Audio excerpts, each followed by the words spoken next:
xam ne fu mu la bett yi fekk la fa noonu xam ne ni nga mel bu lay bëgg bëggee la noonu mooy li gën a wóor gën a la xel. jigéen ñi it noonu léeg-léeg ñu leen di ngoro si noonu la ñuy def bis bu fas amee nag ñu mbett mën naa am ndekete moom da doon peinture waaye ndekk melul noonu. yooyu yëpp yu war a moytu la ndax àndub yàlla la wari su ko tabax ci lënt wari su ko tabax ci riche wari su ko tabax ci yooyu nañ ko tabax ci lu leer nga xam ne yow booy dikk xam ne ni kii nii la mel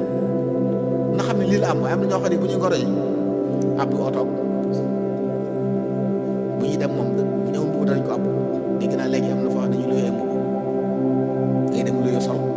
kii ba jàllee nga delloo ko ñu fay léegi nag wan nit ki melokaan boo xam ne tax na mu xemem la ngeen dikk ba ci biir lam foogoon lépp dara amu ci